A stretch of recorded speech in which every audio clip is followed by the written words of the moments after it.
Terre d'Info, c'est une très bonne idée des chambres d'agriculture. Ce qui est très nouveau et très intéressant, c'est que la chaîne émette avant, je parle en ce moment sur cette chaîne avant le salon de l'agriculture, et qu'elle émette après. Donc ça permet de valoriser un événement et puis de créer une communication.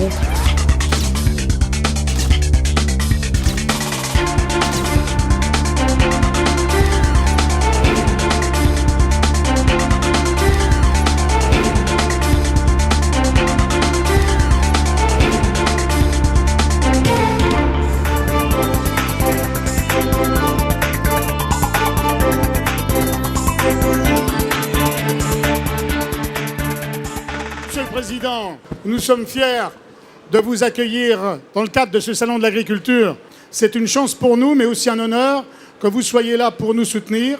Nous vous accueillons ici sur ce plateau de l'info. L'année dernière, vous avez inauguré cette première chaîne éphémère de l'agriculture. Cette année, nous diffusons depuis le 1er février jusqu'au 30 mars. Monsieur le Président, merci pour votre accueil. Les deux défis essentiels auxquels le monde est confronté, c'est d'une part l'alimentation, parce que nous voyons bien que le nombre d'habitants sur la planète s'accroît beaucoup plus vite que les capacités de les nourrir. Et le deuxième défi, c'est un défi environnemental. Chacun voit bien aussi que la planète est un peu au bord de l'asphyxie. Nous avons besoin d'une agriculture qui soit économiquement forte et écologiquement responsable. C'est ça notre double défi. L'enjeu en veut la chandelle, je crois que dans tous les métiers c'est difficile. Quand on est le premier, je le dis toujours, on a des responsabilités que n'ont pas les autres. Bonjour à tous, soyez les bienvenus, c'est la matinale de Terre d'Info. Bonjour Françoise. Bonjour Arnaud. Bonsoir à tous. Bonjour à toutes et à tous, je suis ravi de vous retrouver sur ce plateau de l'info. Bonsoir, merci d'être avec nous sur Terre d'Info. Je vous dis top générique.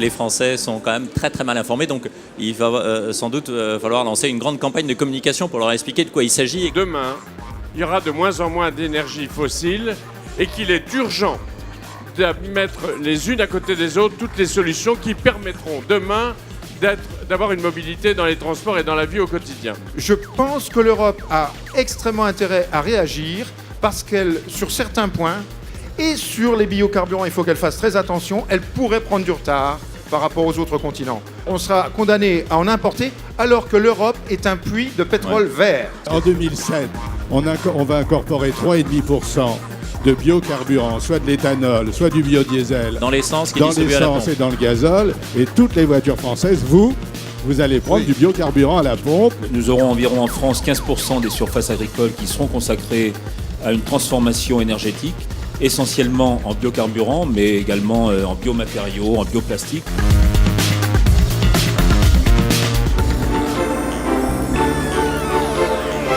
Bonjour à tous, le JT de la mi-journée. Notre ambition, encore une fois, c'est une agriculture productive, mais qui soit sobre en intrants et respectueuse de l'environnement. Les sociétés semencières, quel est leur objectif et quel est leur travail? C'est de mettre sur le marché des produits nouveaux qui correspondent en permanence aux besoins ou de l'agriculture et de la société. Faisons de l'environnement un atout pour l'agriculture. Moi, je ne vois pas l'environnement comme une contrainte, mais comme un atout. Et je crois qu'en une dizaine d'années, on est passé de la situation où l'environnement était perçu comme la négation du développement économique à la situation où l'environnement est devenu une composante du développement économique.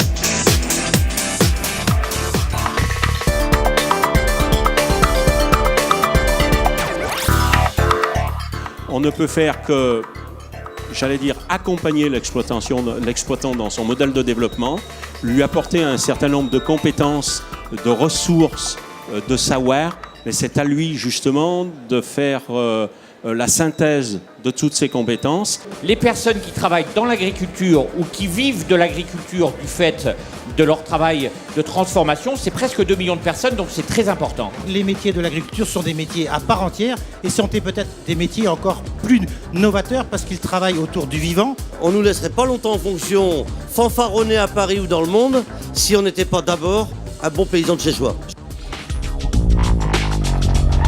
Cocorico, nous sommes le deuxième pays exportateur avec une balance commerciale de 7,7 milliards positif.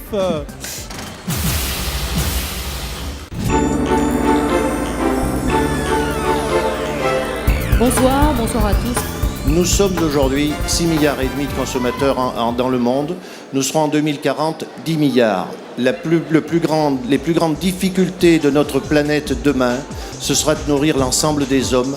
Le terme durable aujourd'hui, c'est un terme que tout le monde veut s'accaparer. Nous sommes capables de relever les défis du reste du monde. La raison pour laquelle on entend parler de préférence communautaire, c'est aussi justement pour permettre qu'on ait un système d'alimentation de qualité et qu'on ne soit pas soumis à une pression des prix mondiaux qui ferait qu'on prendrait le risque soit de perdre notre indépendance alimentaire, soit qu'on ait des produits dont la qualité sanitaire ne soit pas par rapport à ce que demande la société. Et c'est l'industrie qui fait de nous les champions du monde de l'export de produits agroalimentaires. Et la plus grande fierté de l'éleveur que nous sommes tous, c'est de dire, de vous présenter une vache, de vous présenter un veau et de vous montrer en même temps son passeport. C'est notre message de dire l'agriculture vous est indispensable. La PAC a été un formidable outil au service du développement de l'agriculture et de l'accès des consommateurs à des produits alimentaires dégageant un rapport qualité-prix irréprochable. Il ne faut pas oublier que la première mission de l'agriculture, c'est de nourrir l'humanité. On a déjà du mal aujourd'hui avec 6,5 milliards d'individus sur Terre. Qu'est-ce qu'on va faire en 2050 si on est réellement 9 milliards? L'essentiel est de comprendre que l'agriculture est une question transversale, c'est-à-dire que c'est une question sociétale.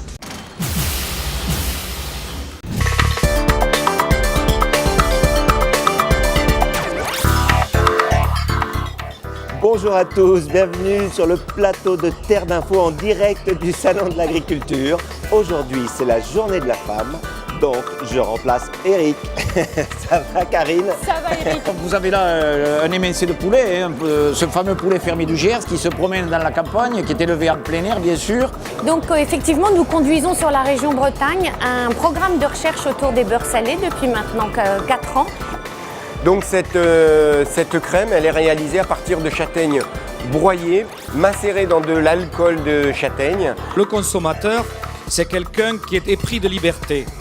Par contre, notre boulot à nous, producteurs, c'est de pouvoir répondre à tous les moments et à toutes les demandes. Nos emplettes sont nos emplois et c'est jamais d'actualité comme aujourd'hui. Nous pouvons changer le monde par le contenu de notre sac à provisions.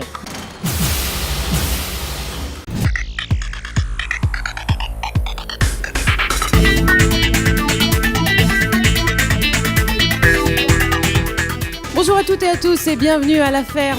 Bienvenue à la ferme, justement, c'est le titre de cette émission. C'est un métier maintenant de chef d'entreprise, au sens noble du terme. C'est une idée très originale.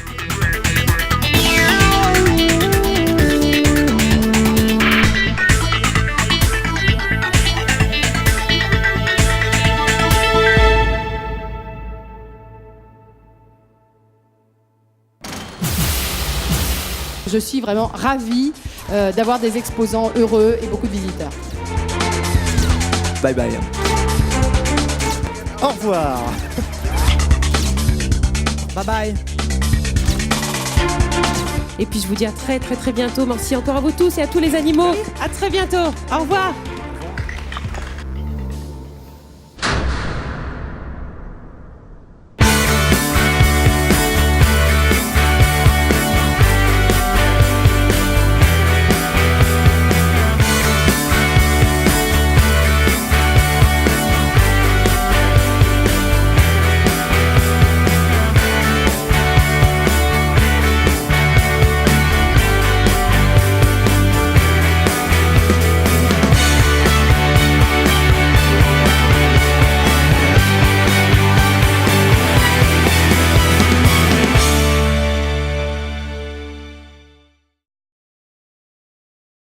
Merci beaucoup, à bientôt, bye bye.